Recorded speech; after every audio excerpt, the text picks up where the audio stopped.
जैसे ही आपके हाथों में कुंडली आती है तो सबसे पहले आपको करना क्या है, सबसे पहले कुंडली के पहले भाव में देखिए कौन सा अंक लिखा हुआ है, तो उससे अपन लग्न निकाल लेंगे, जैसे कि मैंने आपको पहले वीडियो में भी बताया।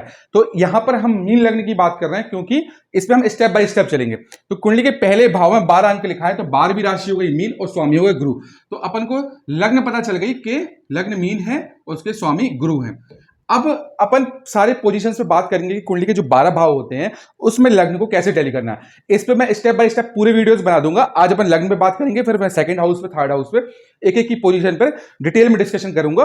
पर आज अपन लग्न देखते हैं। तो देखिए अपन को पता चल गया कि कुंडली का जो पहला भाव है वो उसका जो अधिपत्य है या किस कुंडली के जो पूरे स्वामी है वो गुरु हैं। तो गुरु अब कुंडली में कहां बैठे हैं, उनकी पोजीशन कैसी है, अपन उस पर चर्चा करते हैं। तो मान लीजिए कुंडली में गुरु पहले भाव में ही बैठे हैं। फॉर एग्जाम्पल यहां पर गुरु बैठे हैं, तो यहां पर यदि गुरु बैठेंगे तो दो चीजें हैं। एक तो लग्न में गुरु की हो गई है और गुरु अपने स्वयं के घर में बैठ गए। यदि गुरु स्वयं के घर में बैठ जाएं तो वो सदैव ही अच्छा फल देते हैं। तो यहां पर गुरु अपने घर में बैठ गए, देखिए वो वैसी वाली बात हो गई कि यदि आप अपने घर में ही हो तो उसको आप हमेशा ही अच्छा रखोगे। तो गुरु अपने ही घर में है तो हमेशा उसको अच्छा रखेंगे, उसको कभी खराब नहीं होने। अब गुरु यदि पहले भाव में बैठे अपनी राशि में, तो ये भाव किस चीज का हो गया, ये भाव हो गया आपके राजयोग का, आपके गुड लुकिंग का, आपके तन मन धन का, शरीर का, आत्मा का। तो इस पूरे भाव को वो अच्छा कर रहे हैं। तो जिसके गुरु लग्न में बैठे हैं स्वराशि होके, तो कहीं ना कहीं यहां पर गुरु क्या कर रहे हैं, व्यक्ति के का जो गौरव है उसको बढ़ा रहे हैं, व्यक्ति के एक कहीं ना कहीं प्रकार का राज योग क्रिएट कर रहे हैं। साथ ही साथ यहां पर व्यक्ति को बहुत अट्रैक्टिव बना रहे हैं, बहुत ज्ञानी बना रहे हैं। ऐसा व्यक्ति किसी से भी मिलेगा, किसी से भी बात करेगा तो उसका एक बात करने का तरीका होगा या जो मिलने का तरीका होगा वो सामान्य दूसरे व्यक्तियों के कंपैरिजन में बहुत अच्छा होगा, क्योंकि यहां पर गुरु दिख रहा है, उसका ज्ञान लेवल बहुत अच्छा दिख रहा है और ज्ञान का संबंध उसके तन मन धन से हो गया। आप ऐसा समझ लीजिए, मतलब उसके शरीर से हो गया है। अब मान लीजिए उदाहरण के लिए गुरु कुंडली के दूसरे भाव में बैठ जाएं,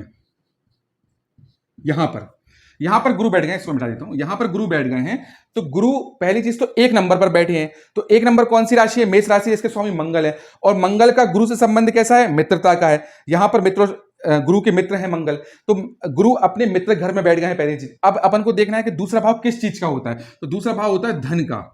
तो गुरु धन भाव में बैठ गए हैं। अब लग्न कौन सी है, मीन लग्न की कुंडली है, वहां पर गुरु दूसरे भाव में बैठ गए हैं। मतलब लग्न का स्वामी का संबंध द्वितीय भाव से, धन भाव से हो गया है। इसको कुटुंब भाव भी बोलते हैं, इसे वाणी भाव भी बोलते हैं। तो ऐसे व्यक्ति का जो लग्न है, जो शरीर है, वो कहीं ना कहीं उसकी जो वाणी होगी वो बहुत अच्छी होगी, बहुत मधुर होगी। और दूसरी चीज गुरु का भी संबंध है तो वाणी में ज्ञान भी दिखेगा। साथ ही साथ यहां पर धन भाव से भी संबंध हो गया। देखिए वैसे तो कहते हैं कि गुरु जिस भी घर में बैठते हैं कहीं ना कहीं उस घर को कमजोर करते हैं, पर गुरु यदि अपनी राशि, अपनी मित्र राशि, अपनी उच्च राशि में बैठ जाए तो वहां पर सदैव ही अच्छा फल देते हैं। अब यहां पर गुरु का जो संबंध है वो लग्न से होकर द्वितीय भाव में हो गया है। तो द्वितीय भाव आपके कुटुंब का है, तो बेसिकली ऐसे व्यक्ति का कुटुंब भी बहुत विस्तार से होगा। क्यों, क्योंकि ये मित्र राशि है। अपन एक और चीज समझ लेते हैं कि मान लीजिए गुरु उदाहरण के लिए कि तृतीय भाव में बैठ गए हैं। अब लग्न का स्वामी तृतीय भाव में बैठ गया है, शरीर का संबंध पराक्रम भाव से हो गया है। तो अब यहां पर गुरु क्या करेंगे, एक तो शुक्र के घर में बैठे हैं, दूसरी राशि कौन सी है, वृष राशि, जिसके स्वामी शुक्र हैं। और गुरु का शुक्र से संबंध बहुत अच्छा नहीं है। दूसरी चीज शरीर का संबंध भी पराक्रम भाव से हो गया। तो ऐसा व्यक्ति जिसकी मीन लग्न है और गुरु तीसरे हाउस में बैठे हैं, तो देखा गया है कि कहीं ना कहीं ऐसा व्यक्ति मेहनत से ही धन अर्जित करेगा। दूसरी चीज यहां पर गुरु थोड़ा सा और इंपैक्ट डालेंगे, क्योंकि मैंने पहले बताया था गुरु जहां पर बैठते हैं वो यदि उनकी मित्र राशि नहीं है, स्वयं की राशि नहीं है, तो वहां पर थोड़ा सा इंपैक्ट डालेंगे। तो गुरु तृतीय भाव में बैठकर व्यक्ति को पराक्रम, मतलब ऐसा व्यक्ति मेहनती बहुत होगा, उसको काम बहुत करना पड़ेगा, उसके लाइफ में जो भी अचीवमेंट्स होंगे वो कहीं ना कहीं मेहनत से होंगे। मतलब कहते हैं ना कि किसी का भाग्य मजबूत है, हो गया, तो अब भाग्य मजबूत हो गया तो आधे काम भाग्य से हो जाते हैं, ये अपन आगे चल के भी देखेंगे इसी कुंडली में। पर आधे काम भाग्य से हो जाते हैं, आधे काम मेहनत से। तो यहां पर शरीर का संबंध यदि कुंडली के तीसरे भाव पराक्रम भाव से हो जाए तो ऐसे व्यक्ति को कहीं ना कहीं जीवन में पराक्रम देखने को मिलता है। अब अपन आते हैं चौथे भाव में। तो मान लीजिए गुरु चौथे भाव में बैठे हैं। अब गुरु बैठे हैं किसकी राशि में, तीसरी राशि हो गई मिथुन और स्वामी हो गए बुध। तो गुरु बैठे हैं बुध की राशि में और बुध से गुरु का संबंध बहुत अच्छा नहीं माना जाता है। ठीक है, फिर यहां पर अब शरीर का संबंध कैसे हो गया है, शरीर का संबंध जो है लग्न भाव का संबंध है वो जाकर बैठ गए हैं चतुर्थ भाव में, सुख भाव में, पर कहीं ना कहीं सम राशि में। तो ऐसा व्यक्ति का जो सुख प्रिय होगा, ऐसा व्यक्ति क्यों सुख प्रिय होगा, क्योंकि ये पूरा शरीर है और ये सुख है।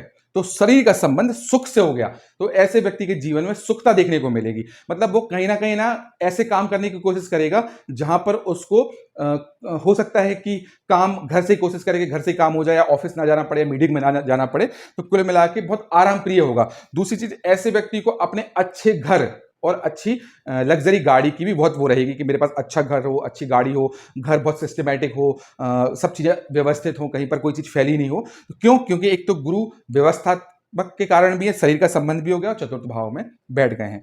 अब गुरु बैठ गए हैं मान लीजिए पंचम भाव में। अब पंचम भाव बेसिकली काय का होता है? पंचम भाव जो होता है वो होता है आपके संतान का, आपके ज्ञान का। अब देखिए, यदि कोई विवाहित व्यक्ति है ये, तो यदि गुरु का संबंध पंचम भाव से हो जाए, तो कहते हैं यदि गुरु या सूर्य का संबंध पंचम भाव से हो जाए, तो ऐसे व्यक्ति को एक संतान तो पुत्र होती ही होती है, और संभवतः पहली संतान ही हो, पर एक संतान तो पुत्र होगी होगी। क्यों? क्योंकि गुरु या सूर्य का संबंध पंचम भाव से आ गया। तो ये है मैरिड वालों के लिए, पर इसको संतान के अलावा ज्ञान भाव से भी समझते हैं। मतलब जो अपना पंचम भाव है ये ज्ञान भाव भी कहलाता है। अब गुरु चौथी राशि में उच्च के हो जाते हैं, जैसे मैंने बताया कि गुरु 4 अंक पर उच्च के हो जाते हैं। कर्क राशि में यहां पर गुरु उच्च के हो जाते हैं। तो गुरु ज्ञान भाव में बैठकर उच्च के हो गए हैं, मतलब लग्न का संबंध जो है वो पंचम भाव में बैठ गया है और पंचम भाव में वो उच्च के हो गए। अब यहां पर यदि गुरु उच्च के हो जाते हैं, तो ऐसा व्यक्ति बहुत ज्यादा इंटेलिजेंट होता है। वो अपने पूरे जीवन को अपनी इंटेलिजेंसी से संभाल लेता है। मतलब वो व्यक्ति कुछ भी कर ले, कहीं भी, मतलब कहते हैं कि यदि वो व्यक्ति जंगल में भी जाकर रहने लगे ना, तो भी वो अपनी इंटेलिजेंसी से कैसे न कैसे करके पैसे अर्न कर लेगा, अपना मान सम्मान अर्न कर लेगा। क्यों? क्योंकि ज्ञान का संबंध, उच्च ज्ञान का संबंध शरीर के लग्न भाव का यहां पर बैठ गया है। तो शरीर का संबंध जो है वो कहीं ना कहीं 5th हाउस से कोरिलेट कर रहा है।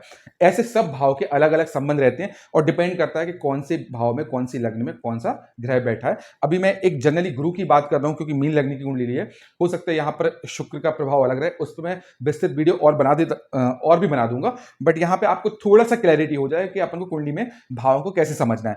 अभी आज अपन बात कर रहे हैं लग्न भाव के संबंधों के बारे में, ठीक है, जो लग्न भाव का है। तो लग्न भाव गुरु में बैठ गया। अब यहां पर अपन एक और बात करेंगे कि लग्न भाव में मान लीजिए जो लग्न भाव का स्वामी है वो गुरु, वो बैठ गया है 6th हाउस में। अब गुरु ज्ञान के देवता है।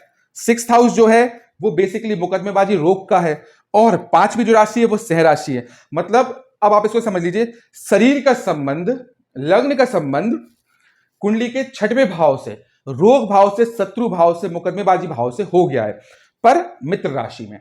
तो यहां पर क्या होगा, ऐसे व्यक्तियों को रोग हो सकते हैं। मतलब ऐसा नहीं है कि असाध्य रोग होगा, पर ऐसा व्यक्ति कहीं ना कहीं रोग से ग्रसित होगा।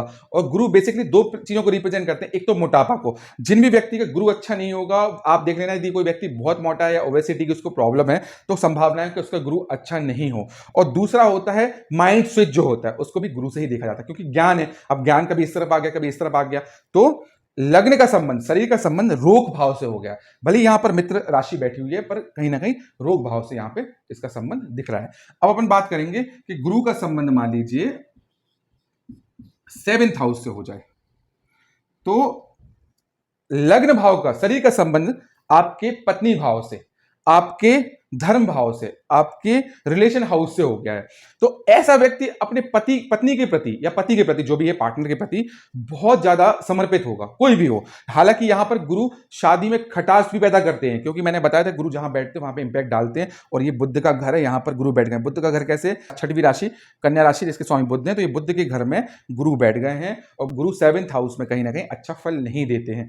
तो शरीर का संबंध व्यक्ति के किस भाव से हो गया? व्यक्ति के रिलेशन हाउस से हो गया।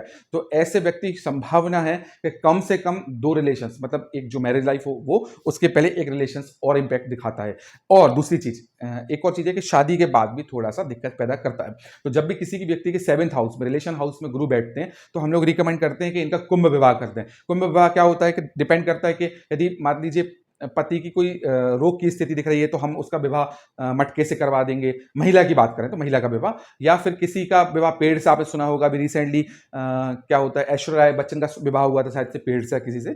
तो वो कहीं ना कहीं 7th हाउस यदि इंपैक्टेड होता है, तब ऐसे उपाय किए जाते हैं। इससे फायदा क्या होता है कि देखिए, आपके एक तो मन की शंका दूर हो जाएगी, पहली चीज। तो सबसे मेन है कि आपके मन में आ रहा है कि यार भाई मांगे एक लड़का है या लड़की है और हमने इससे शादी कर ली, कहीं ऐसा ना हो कि दिक्कत हो। और जीवन पर्यंत का काम है, ऐसा तो है नहीं है कि आपने रिलेशन आज शादी कर ली, अब 4 महीने 6 महीने बाद आप डिवोर्स कर लो या कहीं सेपरेट हो जाओ। तो ये जीवन पर्यंत का काम रहता है। तो क्या होता है, जीवन पर्यंत में कोई डाउट नहीं होना चाहिए। तो बेसिकली यदि थोड़ा सा भी डाउट है तो आप पूजन करवा सकते हो या उसका उपाय करवा लो। सबसे अच्छा है कि आप कुंभ विवाह करवा लीजिए, शालिग्राम जी से हो जाता है, पीपल से हो जाता है, जैसा भी हो कुंभ विवाह करवा लीजिए तो वो दोष खत्म हो जाता है। आपने बहुत सारे कुंडली में देखा होगा किसी ने कुत्ते से विवाह कर दिया, बकरी से विवाह कर दिया, डिपेंड करता है कि वो कैसा है। हो सकता है किसी कुंडली में पति की या पत्नी की हत्या का योग हो, उनके सप्तम भाव से दिख रहा हो, तो ऐसे में क्या करते हैं कि कुत्ते या बकरे से विवाह करवा के या बकरी से विवाह करवा के उसकी बलि दे देते हैं। तो कहीं ना कहीं वो एक जो दोष था उसको ऐसे खत्म कर दिया। हालांकि हिंदू मान्यताओं के अनुसार वो गलत है, मगर लोग कर रहे हैं तो चल रही हैं चीजें। अब मान लीजिए गुरु का संबंध अर्थात लग्न का संबंध 8th हाउस से हो जाए। अब लग्न का संबंध 8th हाउस से हो जाए, 8th हाउस है आपके जन्म मृत्यु का, आपके असाध्य रोगों का, आपके ज्ञान और गढ़े हुए धन का भी, गुण विद्या का भी। तो शरीर का संबंध आपके असाध्य रोगों से हो गया है। अब ऐसे व्यक्तियों को संभावना ऐसा हो सकता है कि ऐसे रोग हों जो ठीक नहीं हो सकते हैं, क्योंकि शरीर का संबंध उसके रोगों से हो गया। और रोग भी कौन से, यहां पर रोग थे क्योर वाले, यहां पर रोग कैसे, असाध्य हैं। दूसरी चीज, शरीर का संबंध ज्ञान से भी हो गया। तो ऐसे व्यक्ति का ज्ञान लेवल, क्यों, क्योंकि ये गुण विद्या को दिखाता है, ऐसे ज्ञान को दिखाता है जो जनरली सबके पास नहीं होता है, तो उसको भी रिप्रेजेंट करेगा। पर अष्टम भाव का गुरु व्यक्ति को दीर्घायु भी देता है। तो यदि किसी व्यक्ति का लग्न का संबंध अष्टम भाव में हो गया है तो ऐसे व्यक्तियों की जो आयु होगी वो बहुत दीर्घ होगी। भले ही वो व्यक्ति रोगी क्यों ना हो, पर उसकी आयु बहुत ज्यादा होगी। साथ ही साथ उस व्यक्ति को कोई ना कोई विद्या भी होगी। हो सकता है उसका इल्यूजन पावर बहुत अच्छा हो, उसको वो जो सोचे उसको ऐसा लगता है कि होने वाली चीजों का थोड़ा सा जो गणना है उसको पहले ही पता चल जाए। तो बहुत सारी चीजें ये दिलवाता है। साथ ही साथ अनएक्सपेक्टेड धन भी, मतलब जो धन आपने उम्मीद नहीं करी हो वो भी कहीं ना कहीं लग्न भाव का संबंध यदि अष्टम भाव से गुरु का हो जाए तो दिलवाता है। अब यहां पर अपन लग्न का संबंध मान लीजिए गुरु का 9th हाउस से हो जाए। अब गुरु ज्ञान के देवता हैं, साथ ही साथ 8वीं राशि वृश्चिक राशि जिसके स्वामी मंगल हैं। तो लग्न शरीर का संबंध भाग्य से हो गया है। अब ऐसे व्यक्ति का जीवन बहुत हद तक भाग्य से चल जाएगा। मतलब यदि अपन एक स्केल लें आउट ऑफ, ऐसे यहां समझ लीजिए, यदि स्केल 1 से लेके 10 तक का अपन एक स्केल ले लिया है तो उसके क्रम यदि 4 हैं तो लगभग 6 उसका भाग्य हो जाएगा। तो कहने का मतलब कि गुरु का संबंध यदि नवम भाव में हो जाए, किस गुरु का, जो लग्न से संबंध है, शरीर का संबंध, गौरव का संबंध, दिमाग का संबंध आपके भाग्य से हो गया तो आपका सारा काम भाग्य से हो जाएगा। इनफैक्ट राजयोग भी दिलवा देगा। अच्छा, नवम भाव धर्म भाव भी कहलाता है। नवम भाव से अपन धर्म यात्राएं जो वो होती है, अचीवमेंट्स होते हैं धर्म से रिलेटेड, जो आपने देखे होंगे कि बहुत सारे मठाधीश होते हैं, वो कहीं ना कहीं उनका गुरु का संबंध नवम भाव से देखने को मिलता है। तो यहां पर नवम भाव में गुरु बहुत अच्छा फल देंगे, बहुत आदमी को ऊंचाइयों पर ले जाएंगे। किस तरीके से, धर्म के क्षेत्र में। अब मान लीजिए लग्न भाव के गुरु का संबंध 10वें भाव से हो गया है। अब यहां पर गुरु 9 अंक पर बैठे हैं, मान लीजिए 9वीं राशि है धनु और स्वामी उनके गुरु, तो गुरु अपने ही घर में बैठ गए हैं। तो यहां पर गुरु अपने ही घर में बैठ गए हैं तो बहुत अच्छा ही फल देंगे, क्योंकि गुरु अपने ही घर में बैठ जाएं तो बेसिकली वो खराब फल नहीं देते हैं। अब यहां पर गुरु यदि बैठ गए हैं तो ये आपके काम का, आपके जो आप बिजनेस कर रहे हो, जो आप नौकरी कर रहे हो, जहां से भी आप धन अर्जित कर रहे हो, पिता का भी भाव बोलते हैं, उससे रिलेटेड ये भाव है। यहां पर गुरु का संबंध हो गया, काय से, लग्न का संबंध, गुरु का शरीर का संबंध आपके काम से हो गया। तो ऐसा व्यक्ति अपने ज्ञान के थ्रू अपने काम से बहुत नाम और बहुत धन कमाएगा। अब वहीं पर यदि इसका संबंध गुरु का इस वाले भाव से हो जाए तो गुरु असल में 10वीं राशि मकर राशि में शनि के जो स्वामी हैं उनके घर में बैठ गए हैं। पर मैंने पहले ही बताया था 11वें भाव में कोई भी ग्रह बैठ जाए वो सदैव भी अच्छा फल देता है। दूसरी चीज कि ये शनि का घर है, गुरु का शनि से संबंध शत्रुता वाला नहीं है। तो यहाँ पर गुरु यदि शनि के घर में भले ही बैठ गए हैं पर वो इंपैक्ट नहीं डालेंगे, बिकॉज ऑफ कि उनका कोई ऐसा खराब रिलेशंस नहीं है। और दूसरी चीज ये 11वां भाव है, तो 11वें भाव में गुरु सदैव ही अच्छा फल देते हैं। इनफैक्ट गुरु ही नहीं, कोई भी ग्रह बैठ जाए वो सदैव ही अच्छा फल देते हैं। यदि हम वहां पर शरीर के संबंध की बात करें 12वें भाव से, ये 12वां भाव में यहाँ पर गुरु बैठ गए, मतलब शरीर का संबंध 12वें भाव से हो गया। अब 12वां भाव बेसिकली क्या दिखाता है, आपके रोगों को। कौन से रोगों को, हॉस्पिटल से रिलेटेड, हॉस्पिटल में भर्ती होना, ये सब चीजें। पर शरीर का संबंध 12वें भाव से एक और चीज देखी जाती है, विदेश यात्रा। तो यहाँ पर चूंकि ये शनि का घर है और शनि से संबंध इनके समता के हैं और ये विदेश यात्रा को भी दिखाते हैं, तो यहाँ पे संभावना है कि शरीर का संबंध विदेश यात्रा से हो गया है या विदेश से संबंधित अर्निंग से हो गया। तो ऐसा व्यक्ति विदेश से पैसे कमा सकता है, वो जैसे भी कमाए, वो चाहे डॉलर में कमाए, चाहे यूरो में कमाए, चाहे दिरहम में कमाए, पर वो विदेश से पैसा कमा सकता है। पर उसका जो व्यय है, क्योंकि ये व्यय भाव भी है, तो व्यय किस चीज में खर्चा होगा? फालतू के चेकअप में। ऐसे व्यक्तियों का जो पैसा खर्चा होगा वो उन चीजों में ज्यादा होगा जिनमें चेकअप से रिलेटेड है, मतलब उसको कोई रोग नहीं है, कोई बीमारी नहीं है, पर उसके मन में आ रहा है कि यार मुझे कहीं किडनी की प्रॉब्लम तो नहीं है, मुझे कहीं लिवर की प्रॉब्लम तो नहीं है, या मुझे मुंह में छाला हो गया तो कहीं कैंसर छाला तो नहीं है। तो कहीं ना कहीं उसका शरीर का संबंध उसके हॉस्पिटल में भर्ती, अस्पताल में भर्ती वाले भाव से हो गया है। तो बेसिकली क्या होगा कि ऐसा व्यक्ति बहुत ज्यादा सोच सोच के अपने ट्रीटमेंट कैसे करवाएगा, जांचें करवा लेगा, ब्लड की जांचें करवा ली, सोनोग्राफी करवा ली, एमआरआई करवा ली, कुछ भी वॉटेवर, मतलब वो करवाता रहेगा। क्यों? क्योंकि इसके दिमाग में ये सब चीजें चल रही हैं। तो कुंडली में गुरु का संबंध यदि लग्न से हो और इन 12 भावों में बैठे तो वो अलग अलग तरीके से फल देते हैं। अब मान लीजिए उदाहरण के लिए ये धन भाव है, अब मैं एक समझा रहा हूं, ये नेक्स्ट वीडियो में अच्छे से समझाऊंगा, पर यहां पे मैं एक एग्जाम्पल लेता हूं। अब अपन बात करेंगे यदि धन का संबंध, धन भाव में कोई ग्रह है, दो अंक लिखा है, तो दूसरी राशि है शुक्र, वृष और स्वामी है शुक्र, तो शुक्र का संबंध, धन भाव का संबंध पराक्रम से हो जाएगा तो कैसे फल देगा? वहीं पर शुक्र का संबंध यदि सुख भाव से हो जाएगा तो कैसे देगा? सुख का संबंध यदि पंचम भाव से हो जाएगा तो कैसे देगा?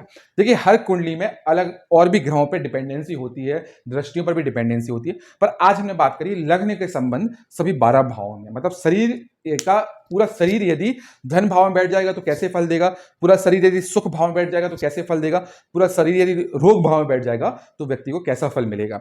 आई होप आपको ये वीडियो अच्छा लगा होगा। यदि आपको थोड़ा सा भी मेरे वीडियो से मोटिवेशन मिलता है, कुछ थोड़ी सी भी जानकारी मिलती है, तो प्लीज मेरे वीडियो को सब्सक्राइब, शेयर और जरूर करें। और यदि आपको कोई भी डाउट्स है तो आप मुझे कमेंट कर सकते हैं। अभी रिसेंटली मैंने कुछ समय से वीडियो नहीं बनाए थे जस्ट बिकॉज ऑफ कि मैं बाहर गया हुआ था, तो मैं जो विश्लेषण वाली वीडियो बना रहा था तो वो कमेंट में नहीं ले पाया था, पर जल्दी ही मैं वो कमेंट लेना फिर से शुरू करके आपके कुंडली पर वीडियोस बनाऊंगा, जो कमेंट पे मेरे पास कुंडलियां आती हैं। और आपको कुछ भी डाउट हो तो मुझे आप कमेंट के थ्रू, मैसेज के थ्रू बता सकते हैं। धन्यवाद।